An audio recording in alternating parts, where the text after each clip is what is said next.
À l'instar d'Alba Iulia, qui fut un temps romain, Sebeș a aussi un long passé historique lié à sa situation géographique au pied des Carpates, avec 3 directions vers le nord pour Cluj-Napoca, l'est pour Sibiu et l'ouest vers Arad et Timișoara. Fondée au XIIe siècle par des colons venus de la région Rhin-Moselle, elle fut surtout importante au Moyen Âge sous la principauté de Transylvanie. Malgré ses épaisses murailles, elle subit l'invasion ottomane. Aujourd'hui, son économie est tournée vers l'industrie du bois et du cuir. Mühlbach. Sebeș ou Mühlbach parce que cette région a été saxon et depuis allemand. La Transylvanie a été prédominantement allemand. C'est pourquoi Sibiu et Hermannstadt, Sebeș et Mühlbach.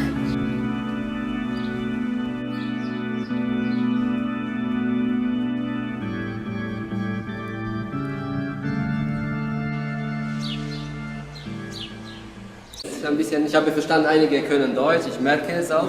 Agglomération des Saxons de Siebenbürgen, donc on a dit Transylvanie. Alors saxon, c'est à prendre au terme très large, puisque la plupart des gens qui sont venus ici venaient de la région de Cologne et de Luxembourg. Probablement la première église ici était en bois, mais déjà rapidement, à partir de 1210 à peu près, on a construit une première église en pierre. C'était une ancienne église-halle de l'époque romane, donc une église qui forme une halle au niveau de la forme. Alors on voit donc de l'époque romane encore dans cette partie de l'église, par exemple les arcs ronds romans. Alors malheureusement cette église romane n'a pas duré longtemps, puisqu'en 1240-41 il y a eu l'invasion des Mongols, des Tatars, qui étaient destructrices. C'était les petits-fils de Gengis Khan, donc les chefs, ils ont tout cassé. Et aussi l'église. Alors on a reconstruit l'église en style des cisterciens, gothique primitif comme on dit ici. Alors ainsi, la voûte en croix qu'il y a au-dessus date de cette époque. Elle est restée environ 200 ans telle qu'elle.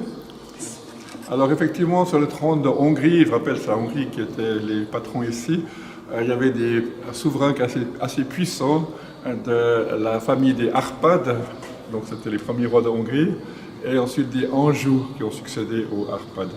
Et donc ces rois ont veillé à ce que pendant ces 200 ans c'était à peu près pacifique la région, donc elle s'est développée pacifiquement.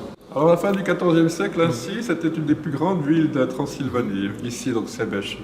Il y avait 19 corporations avec au total à peu près 25 métiers pratiqués ici. C'était plus que Augsbourg en Allemagne à l'époque. Il y avait partout dans les villes de Transylvanie des très bons artisans. Et en plus, ils ont pu faire beaucoup de commerce parce qu'ici, Sebeș, c'était la croisée de plusieurs routes de commerce importantes. Alors à ce moment-là, les gens ici de Mühlbach ont décidé, vu la prospérité, d'agrandir radicalement leur église. Ils supposent qu'à l'époque, c'était les églises comme un symbole de statut de richesse. Alors donc c'est pour ça qu'ils ont agrandi l'église à ce moment-là. Ils ont en fait, le chœur était ici, ils ont enlevé la paroi qu'il y avait. Ils ont construit ce chœur gothique de cette période-là. Donc c'est maintenant encore un des plus grands chœurs d'église de toute la Transylvanie, comparable en grandeur à celui de l'église noire de Brașov que nous verrons dans quelques jours.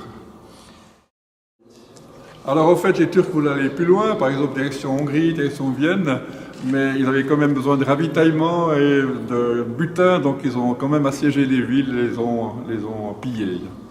Et puis évidemment qu'ils ont suivi les voies de communication principales et les vallées principales comme la Mureș, et ainsi donc Sebeș était vraiment visé.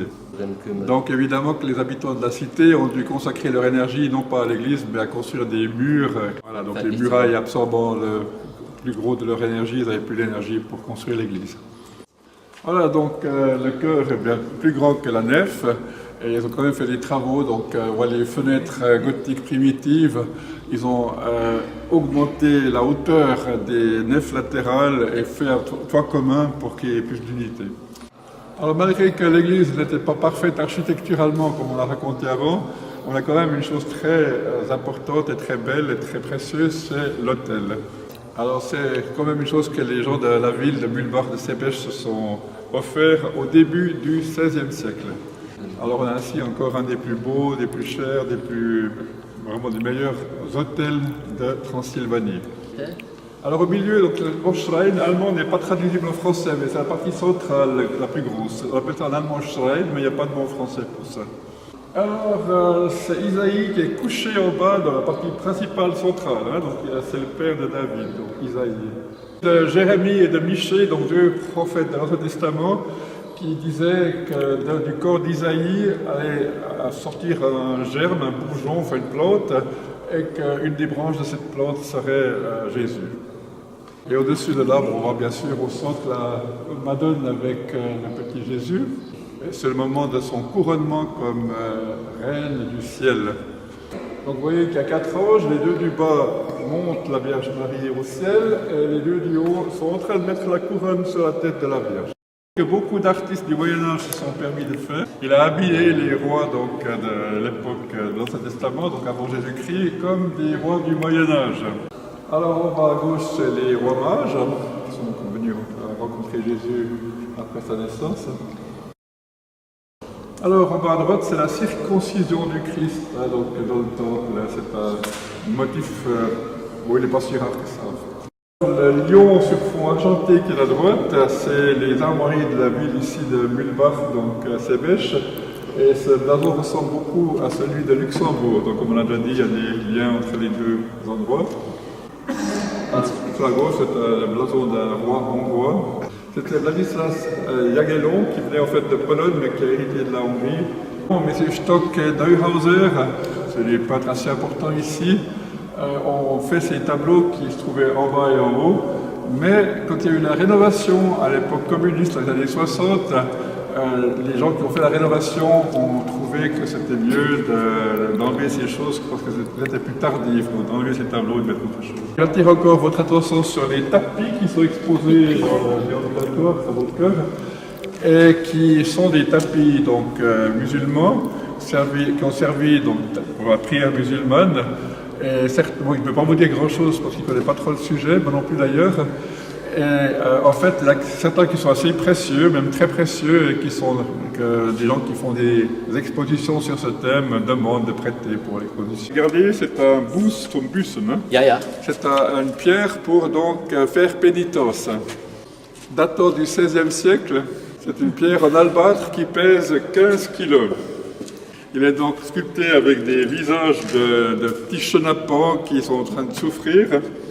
Donc on devait mettre ça au cou, puis on était mis au pilori, hein, pour que tout le monde puisse voir que vous avez fait une chose qui n'était pas bien.